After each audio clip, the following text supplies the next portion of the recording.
আমি পড়ছি যিশায়া 37:21 থেকে। পরে আমোসের পুত্র যিশায় হিজকিয়ার নিকটে এই কথা বলিয়া পাঠাইলেন, ইসরায়েলের ঈশ্বর সদাপ্রভু এই কথা কহেন, তুমি অসুর রাজ সনহেরিবের বিষয় আমার কাছে প্রার্থনা করিয়াছ। সদাপ্রভু তাহার বিষয়ে যে কথা বলিয়াছেন তাহা এই, অনুরাগ সিয়ন কন্যা তোমাকে তুচ্ছ করিতেছে ও তোমাকে পরিহাস করিতেছে। জেরুসালেম কন্যা তোমার দিকে মাথা নাড়ে। তুমি তাহাকে টিটকারি দিয়াছ, তাহার নিন্দা করিয়াছ, তাহার বিরুদ্ধে উচ্চ শব্দ করিয়াছ ও উত্তর দিকে চক্ষু তুলিয়াছ ইসরায়েলের পবিত্রতমের বিরুদ্ধে। Hallelujah, hallelujah, hallelujah. এখানে বলছে রাজা হিজকিয় তিনি ঈশ্বরের কাছে প্রার্থনা করেছিলেন যে ঈশ্বর, রাজা সনহেরিব আপনার জেরুসালেমকে আক্রমণ করেছে।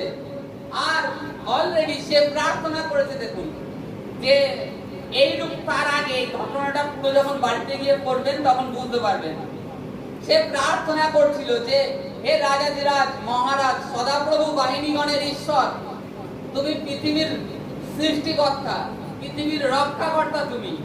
আর রাজা সনহেরিব আমাদের পাশপাশের যে সকল দেশ, সমরিয়া, আদাস, তারপরে আরাম, সমস্ত কিছু রাজা সনহেরিব পরাজয় করেছে এই সমস্ত দেশকে।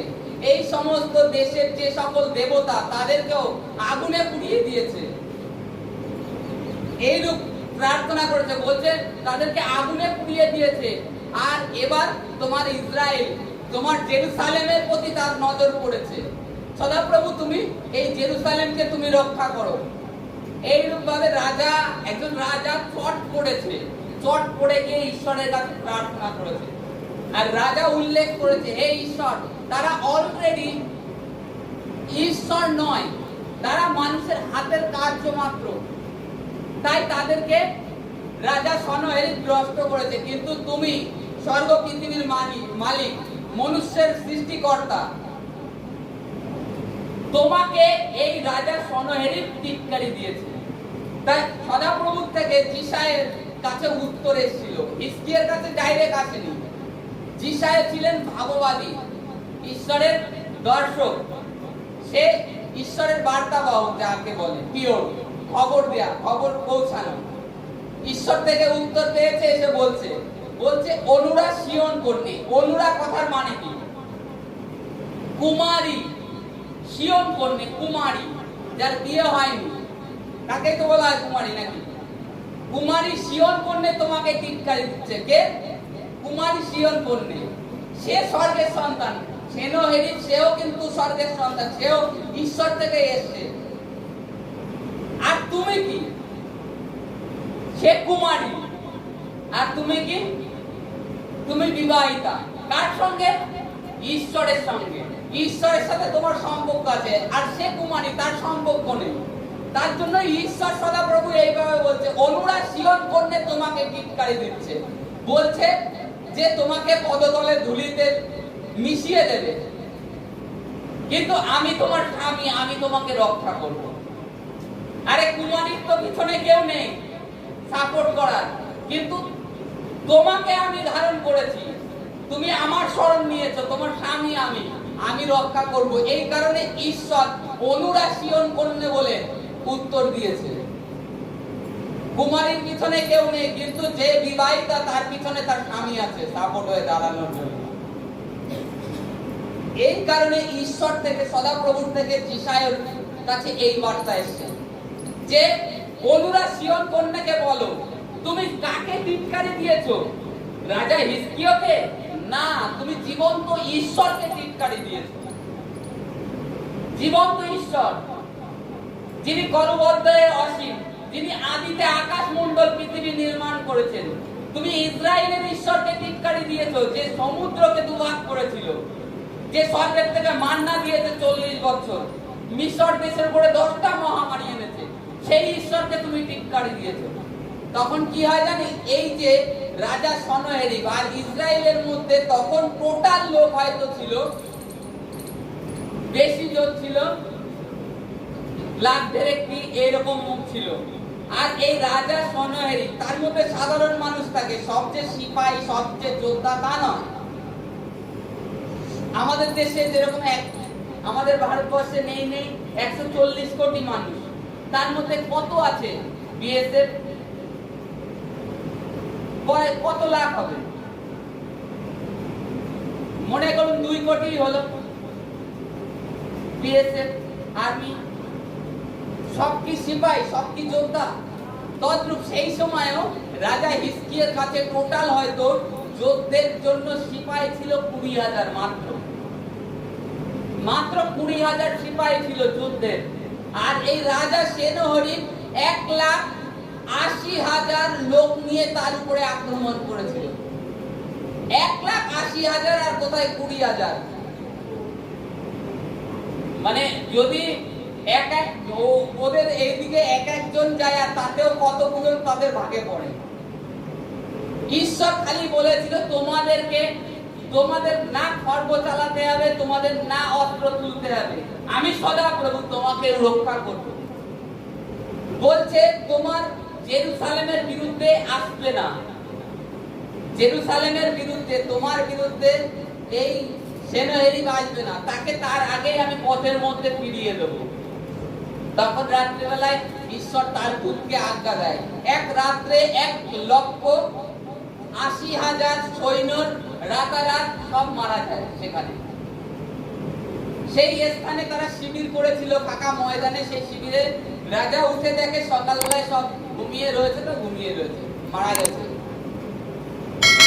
ঈশ্বর তার দূত প্রেরণ করে, যেরকম আমরা দেখি পুরাতন মানে আদি পুস্তক যাত্রা পুস্তকে মিশর দেশেও ঈশ্বর তার দূত প্রেরণ করে দেয় মৃত্যুর ঘাতক দূতকে, আর এখানেও সেরকম দূত প্রেরণ করে দেয় ঈশ্বর। এক রাত্রে 1,80,000 লোক মারা যায়। ঘুমের মধ্যে যে ঘুমিয়েছে সে মৃত। বাস রাজা সেনাপতি সকালবেলায় পাগল হয়ে গেছে যে কি হলো। তাই এখানে তার আগে জিসায়ের কাছে যে তো কাকে টিটকারি দিয়েছে সে জানে না, সে জীবন্ত সদাপ্রভুকে টিটকারি দিয়েছে। আর রাতারাত্রি 1,80,000 লোক তার মারা যায়। তখন সে নিজের দেশে গমন করে। আর ঈশ্বর এই জিসাইকে আর হিজকিয়াকে চিহ্ন দিয়েছিল যে তাকে আমি তার নিজ দেশে তার নিজ ঘরে আমি তাকে মারব, কারণ সে তো জীবন্ত ঈশ্বরকে টিটকারি দিয়েছে, জেরুসালেমকে তুচ্ছ করেছে। ঈশ্বর তখনকার দিনে এই রূপ প্রয়োগ করতেন, কিন্তু আজকের দিনে এই রূপ ঈশ্বর প্রয়োগ করেন না। আজকের দিনে ঈশ্বর অন্যরকম হয়ে গেছেন, কারণ ঈশ্বর তার পুত্রকে পাঠিয়ে দিয়েছেন। ঈশ্বর দেখেছেন প্রয়োগ করে যে কোনো মানুষ পরিবর্তন হয়নি। ক্রোধে, মেরে কিংবা বলিদান দিয়ে কোনো কিছুতে মানুষ পরিবর্তন হচ্ছে না, তাদের পাপ স্বভাবটাকে পরিবর্তন করছে না। তাই তাকে মানব রূপ ধারণ করতে হয়েছে, নিজেকে নিজে বলিকৃত করে দিয়েছে ক্রুশে। আর এই সমস্ত ক্রোধ ঈশ্বর ত্যাগ করেছে। ত্যাগ করে দিয়ে ঈশ্বর বলছে তোমরা নত হও, ফিরে আসো, ক্ষমা চাও, তোমরা সকলে ঈশ্বরের সন্তান। আর ঈশ্বর চায় না যে তার একটা সন্তান নাশ হয়ে যাক। আর এই যে এই রাজার জীবনে করেছিল, কারণ রাজা ঈশ্বরে এতটা বিশ্বাস্ত ছিল, তার জীবনে রাজা হিজকিয়ার কাছে 20,000 সৈনিক নিয়ে যুদ্ধে যাওয়া মানে কি? সে বলে না মানে সামান্য ছাকপাল হয়ে বাঘের সাথে লড়াই করতে যাওয়া, সেই রূপ অবস্থা হয়ে গিয়েছিল। তার রাজা এতটা বিশ্বাস্ত ছিল যে ঈশ্বর তার হয়ে লড়েছিল, তার দূতকে প্রেরণ করেছিল। আজকেও ঈশ্বর আমরা প্রভুর প্রতি বিশ্বাস্ত হলে প্রভু আমাদের জন্য হয়ে লড়েন, আমাদের বিরুদ্ধে যা কিছু ওঠে। এটা তো একটা উদাহরণ স্বরূপ আমাদের সামনে, চোখের সামনে, আমাদের জীবনে যেরকম আগে বলছিলাম যে দুর্গ ওঠে, তদ্রূপ আমাদের জীবনে দুর্গ, সমস্যার দুর্গ, এরকম রাজা শয়তান আমাদের সম্মুখে উপস্থিত হয় জীবনে চলার ক্ষেত্রে। সেইগুলোকে ঈশ্বর নষ্ট করে আজকে। আজকে ঈশ্বর প্রত্যেককে ভালোবাসে প্রভু যিশু, তাই তো ক্রুশে জীবন দিয়েছে, আর তাই তো তিনি ডাকছে দুটি হাত বাড়িয়ে যে আমার কাছে আসো, পরিশ্রান্ত ভারগ্রস্ত লোক আমার কাছে আসো, আমি তোমাদেরকে বিশ্রাম দেব। আজকে আমরা যখন নিজেদের মনকে ফিরিয়ে প্রভুর প্রতি আসি, প্রভু আমাদের জীবনে যত মন্দতার রাজা এসে বসে আছে সেইগুলোকে ঈশ্বর নষ্ট করতে সামর্থ্য। যেরকম এখানে আজকে আমরা যখন ঈশ্বরকে ডাকছি, যখন জগতের মধ্যে ঘুরিয়ে বেরিয়েছি, তখন আমরা কি ছিলাম? অনুরা ছিলাম। আজকে আমরা অনুরা নই। আজকে আমাদের স্বামী আছে, তিনি আমাদেরকে রক্ষা করবেন। আর বাইবেলে লেখা আছে, আমি যুগান্তের প্রত্যেকটা দিন প্রত্যেকটি মুহূর্ত তোমাদের সঙ্গে আছি।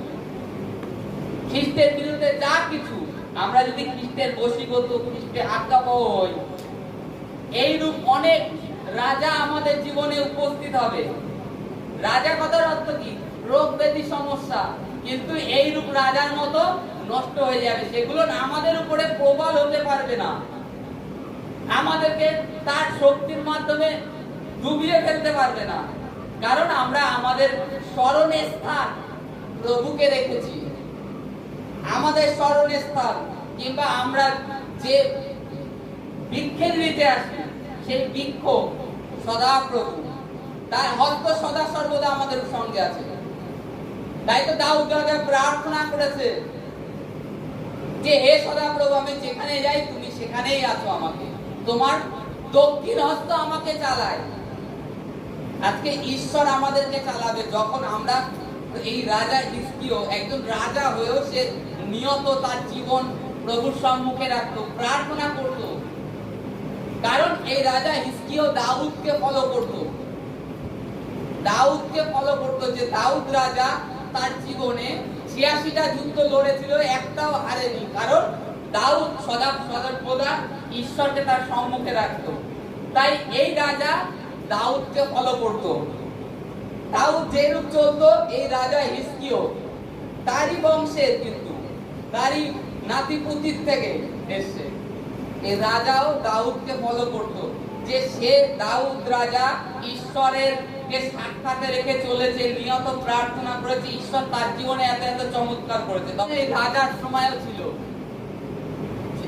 যখন ইসরায়েলের প্রতি অ্যাটাক হয়, তখন ইসরায়েলকে অনেক কথা বলা হয়, যে বার্তাবাহক দূত এসে বলছে, রাজা সনহেরিব তোমাকে বলছে তার হস্তের নিচে বশীভূত হও, নাই ঈশ্বর রাজা সেনহেরিব তোমাকে না সমরিয়ার মতো ধুলিতে মিশিয়ে দেবে। সমরিয়া এই সময় তারা দেখেছে, তাই সেই হিসাবে বলছে ধুলিতে মিশিয়ে দেবে। বলছে সেই রাজার বার্তাবাহককে বলছে যে আপনি আমাদের কাছে আপনার আরবীয় ভাষায় কথা বলুন, আমরা বুঝি। বলছে কি, তোমাদের সঙ্গে যে পাঁচিলের উপরে যে লোকগুলো দাঁড়িয়ে আছে, তোমাদের বিষ্ঠা খেতে এসছে, বিষ্ঠা কথা হচ্ছে গু খেতে এসছে, রাজার যে লোকেরা, তাদের কাছে কি বলতে পাঠায়নি? এইভাবে কড়া কড়া ভাষায় টিটকারি দিয়ে ঈশ্বর সদাপ্রভুকে অপমানগ্রস্ত করছিল। এই কারণে এই রাজা হিজকিয়্যাহ সমস্ত দেশের প্রজাকে বলে তোমরা উপবাস করো, প্রার্থনা করো, নিজেও চট পরিবার করে যে ঈশ্বর থেকে উত্তর আসুক। ঈশ্বর কি বলে? আমরা ১,৮০,০০০ লোক থেকে ভয় পাবো না, আমাদের জীবন্ত সদাপ্রভু আমাদের সঙ্গে আছে। কারণ সে বলেছিলেন যে দাউদকে ফলো করতো, মসির গ্রন্থ পাঠ করতো, যে ঈশ্বর কিভাবে মিশর থেকে বের করে নিয়ে এসেছে, সেই সমস্ত কিছু ফলো করতো, সেইভাবে প্রার্থনা করেছে, আর ঈশ্বর রাজা সেনহেরিবকে তাড়িয়ে দিয়েছে। এক রাত্রের মধ্যে ১,৮০,০০০ লোকের মৃত্যু হয়ে যায়। রাজা সেনহেরিব তার দেশে যায়, তার ছেলেরা তাকে মেরে ফেলে। এতে ঈশ্বর, যে কেউ ঈশ্বরে নির্ভর করে, তোমার বিরুদ্ধে যা কিছু উঠুক, যা কিছু আক্রমণ করুক, যখন তুমি নিজেকে ঈশ্বরের নত করেছো, ঈশ্বরের নম্র হয়েছো, খ্রিস্টের আজ্ঞাবহ হয়েছো, ঈশ্বর তোমার জন্য সদা সর্বদা দুর্গ হয়ে থাকে। Hallelujah, hallelujah, hallelujah.